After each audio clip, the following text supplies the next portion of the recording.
各位观众，大家好。我们今天来看这一台的案例。这个主要是客户他想要升级电脑，但是目前他电脑唯一可用的就是这个电源供应器。我们来看一下它电源供应器的规格。那这个主要是500瓦的电源供应器。那这个还可以用，我们就先留着。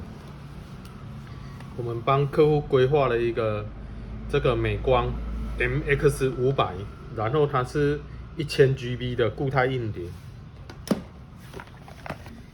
一颗 Intel Core i5 的 CPU， 它是第12代的，这个有12个执行序，型号是 i5-12400F。那既然规划了 F， 想必就是我帮他规划一个显卡。我们来看一下显卡。这个是华硕的 RTX DDR6 8GB 的显卡，因为客户要玩游戏，而且要多开，就至少要这个等级的显卡。我们来看记忆体，记忆体用的是这个是金士顿的，然后是16GB 的记忆体。主机板，华硕的主机板 H610M-K D4。所以这一组电脑我们的定位就是便宜又大碗，然后它的效能不错，玩大部分的3A 游戏都很顺，但是价格又很便宜。那我们现在开始来做组装。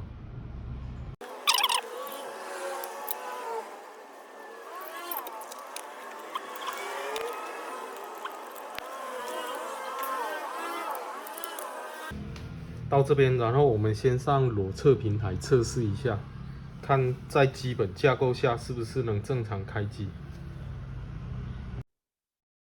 现在来看一下，在平台这边我已经把设备都先接好了，我们现在直接用触发的来启动。启动，好，现在风扇都有在转了。我们来看一下萤幕，正常点亮。我们到 BIOS 这边来 ，OK 进来了。好，那到这边就没有问题了。那现在把这个平台上的零件我们装到新的机壳，再试试看。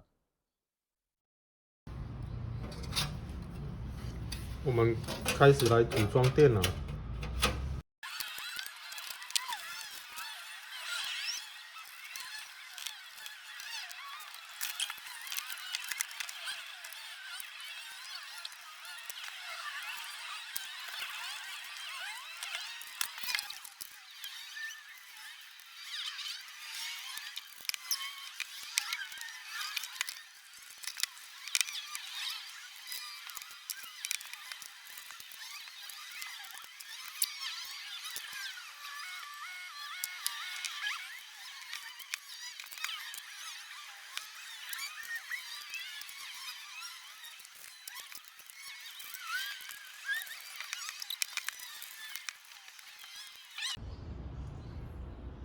这个客户购买的电竞萤幕还蛮不错的，这个是 AOC 31.5寸，它反应时间很快，165Hz，支援比较高阶的显卡模式。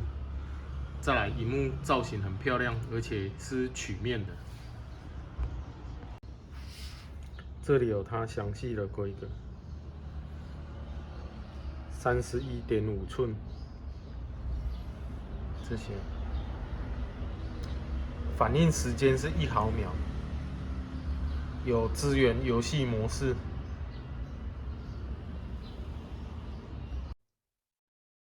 现在来看一下这个电脑，我已经装好放在平台上了。它前面3个炫彩的大风扇，里面后面有1个，上面有2个，总共是6个。而且这个炫彩风扇有一个功能，就是假设它这里有一个灯光控制，按一下就关掉了，但是风扇都还是在转动的状态。然后我们再按一下，它就启动。对于就是说，觉得晚上要睡觉的时候要电脑要挂机，他又不想太亮，就可以这样子操作。我们来看一下电脑，客户他要玩这个天堂 W， 而且要3开。那天堂 W 3开，其实它所需的配备是要蛮高的。我们来看一下现在的配备，它是第12代 i5 12400F， 记忆体是16GB， 系统 Win11，然后是22H2的版本。我们来看一下详细的一个 CPU 的规格。CPU 这边，稍微放大一点。它这个是核心数6核，逻辑处理器是12执行序 ，L1 快取480KB，L2 快取7.5MB，L3 快取18MB。然后它这个记忆体我们刚有看过了嘛，16G。显卡的部分是 NVIDIA GeForce RTX 350，然后它的这个记忆体 Video 记忆体的部分，它是我看一下，是这里8GB 专用 GPU 记忆体是8GB。那相信这一台电脑客户玩起来应该就很顺了，这个绝对是没有问题的。今天影片就到这边，喜欢的请订阅、关注加小铃铛，谢谢观赏，拜拜。